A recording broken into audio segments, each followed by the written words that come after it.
By a show of hands, who here has made a mistake in their life that potentially could have ruined your future?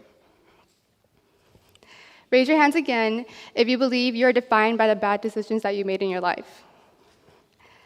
So why is it that we define women inmates by their mistakes? 219,000. That's how many women inmates are in the United States. 188,000 are located in local and in-state prisons, while the rest are in juvenile immigration detention centers or in federal prison. In the past 40 years, there has been a rate growth of 143%, and it continues to rise twice as much as men. As we try to maintain this growth rate to a minimum, we should also not forget about the women who have already been incarcerated and their needs. Instead of wasting their time behind bars doing nothing, let's prepare them to perform efficiently as citizens where they can prosper instead of struggle.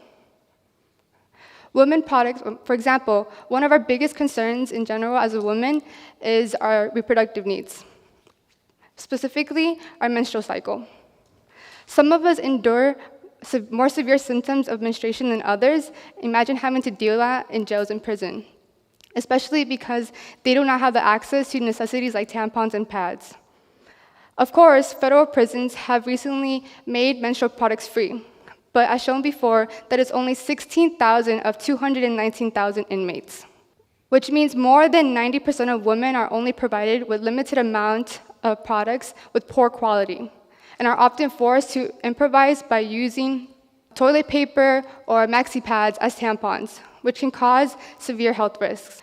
Although they have the option to pay for these products, most cannot afford a $7 box of tampons, making an hourly of less than $1. And here in Texas specifically, some don't even make anything. Menstrual hygiene products should not be considered a luxury when in reality, access to these products is a basic human right. Women inmates are already serving their sentence, and it is inhumane to think they deserve the treatment they receive in prison and in jails by dehumanizing them, which has forced them to have the mentality of trying to survive like in the wild. And if they take this mentality out of prison, they can not only harm themselves, but those around them. Society already thinks of them as the lowest of the low, and TV shows and films haven't done a good job at portraying this as well. In TV shows like Orange is the New Black, and in movies like Get Hard, it has normalized and romanticized prison. Even in cartoon shows like SpongeBob, it has made jokes like "Don't drop the soap," which alludes prison rape.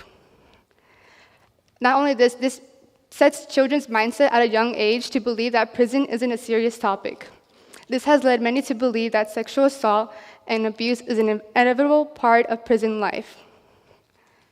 But what they don't understand is that inmates are victims too, and should be treated such as. They need someone on their side to support and to guide them towards the right path, which is why placement of which is why it's important for women inmates to have a connection to the outside world, especially since there are inmates who are mothers. And the fact that most prisons are far away from major cities does not help either. For example, Gatesville, Texas. It's in between Austin and Dallas, in the middle of nowhere and hours away from Houston. The fact that most prisons are located in isolated areas like this makes it difficult for inmates to receive visits because many people might not have the resources, neither a car or money for gas, or even the time to go visit them.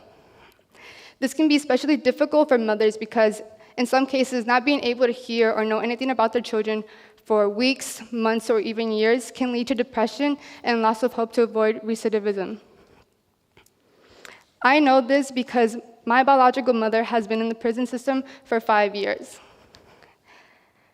I was adopted at birth, and at a very young age, I was blessed to be given 2 moms. I met her, and we grew close, and I had a relationship with her. And at the age of 13, one of my moms was taken away. I do not remember the last moments I had with her before she went to prison, but I do remember the first time walking into a women's correctional facility and with my brother in hand and my dad behind us. We walked towards a window, and we could only talk through a wired phone. I don't remember much of that conversation, but what I do remember is seeing her as a completely different person. I had not seen her for months, so instead of having blonde hair, she had dark hair like mine. She had lost a tremendous amount of weight, and she had her 2 front teeth missing. And at the time, I did not know, or I was not informed about why she was in prison, and even to this day, I still don't know. My family believed that I was too young to understand, or they were trying to protect me either way. I felt like I deserved the right to know. She was my mom. In the beginning, I really resented her as well. I was mad at her for leaving my brother and I. I blamed her for everything. I didn't reach out. She would constantly write me letters. She would try to call me. My dad would encourage me to go visit her, and I would just simply say no. I don't want to. I don't have the time, or I would just ignore her letters or her calls.